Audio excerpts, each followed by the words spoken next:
Bali, Luzon, Visayas at Mindanao, nadiskubre ng mga otoridad ang ilang military uniforms na may nakatatak na PLA sa sinalakay na Pogo Hub sa Porac, Pampanga. Para sa detalye, live na magbabalita si Rainiel Pawid. Rainiel, karaniwang alam natin na ang PLA ay initials para sa People's Liberation Army o yung armed wing ng Chinese Communist Party. Pero nakakasiguro na ba ang ating mga otoridad na sa Chinese military nga ang mga uniformeng nakita?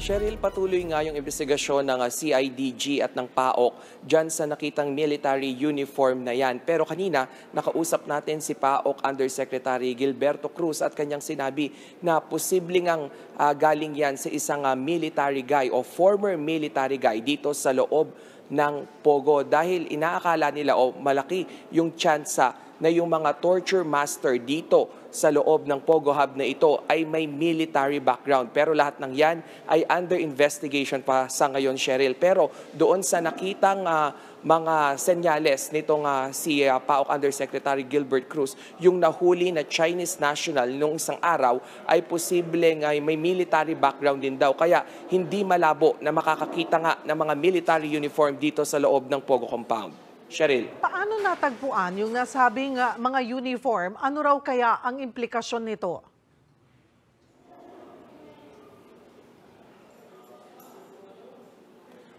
Cheryl, yung mga military uniform na yan ay natagpuan dito nga sa pagpapatuloy ng search operation ng CIDG at ng PAOK dito sa loob ng Pogo, ng illegal na Pogo dito sa Porac. Ang implikasyon daw niyan ay nakikita nila na patuloy nga yung pangmamaltrato pa nung ibang mga Pogo operator dito sa loob dahil nga tulad nung nabanggit ko, yung mga Pogo master o Pogo torturer dito ay tinitiyak nila na may military background dahil nung nakita at inassess ito ng mga otoridad, yung nakitang Chinese national, nakita nila na parang marunong itong magdikoy at paligoy-ligoy ito at nililigaw nga yung mga otoridad sa mga tamang impormasyon sana na makukuha sa kanya. Yun daw yung isa sa mga indikasyon na may military background nga itong mga nagpapatakbo dito sa loob. Cheryl. And how many uniforms are we talking about here, Rainiel? At kailan, alam na ba nila kung talagang totoong uniform ito, authentic, or pinagawa lang kung saan?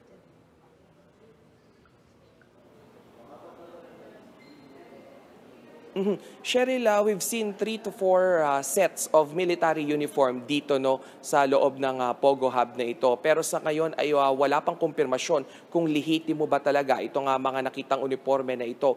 Pero kung titingnang maigi, sabi ng PAOK, yung construction o yung framework nitong uniform, doon sa butones at doon sa likod ay may mga indikasyon nga or may mga markings na galing ito doon sa People's Liberation Army. Pero lahat ng yan ay kanila pang ikukonsulta rin sa mga Chinese military at ilang military official dito naman sa Pilipinas to counter-check kung totoo nga ba ito o pang-decoy nga lang dito sa nangyayaring investigasyon ngayon. Cheryl.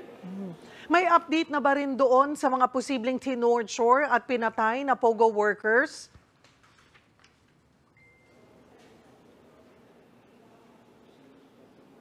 Cheryl, yung update naman doon sa mga tinorture na Pogo worker ay mananatili muna sila dito sa Pilipinas para nga magbigay pa ng mas marami pang impormasyon para mag-link at magkaroon tayo ng lead doon sa nangyayari talagang kalakaran dito sa loob ng Pogo compound. At Cheryl, maidagdag ko lang na kagabi nga ay itong CIDG nilibot tayo at doon sa 9 villas, 4 na yung kanilang napasok at yung isa doon sa mga villa ay naglalaman ng mga sex toy. Ang ngayon naman ay yun yung kinokonekta nila sa nangyayaring prostitusyon dito sa loob. Dahil may mga nakausap din tayo na yung nagpapapasok nga dito ay mga Chinese at may contact rin na mga Pilipinas sa labas. So technically, yung mga Filipina sex worker ay posibleng pumapasok rin dito sa loob ng naturang Pogo compound. Cheryl.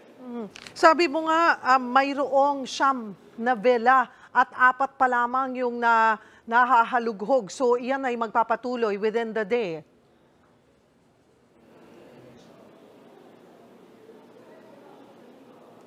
Yes, Cheryl, ito na nga yung ikalimang araw ng search operation. So yung villa na yon na tinutukoy natin kanina ay malilibot na, expected ngayong araw na ito. At yung siyam na villa na yon ay inaasahan din na masisiyasat pa yung loob dahil tila family daw yung nasa loob noon. May nakakita pa nga ng mga gamit ng bata at ilang mga bag, no, na naglalaman ng mga school items. So tinitignan nila yung anggulo na posibleng pamilya yung nakatira doon. At kagabi rin ay kinumpirma nitong isang CIDG official na malaki rin yung tsansa na mga big boss ng Pogo yung naninirahan doon sa siyam na villa. Cheryl. Alright, maraming salamat, Triniel Pawid.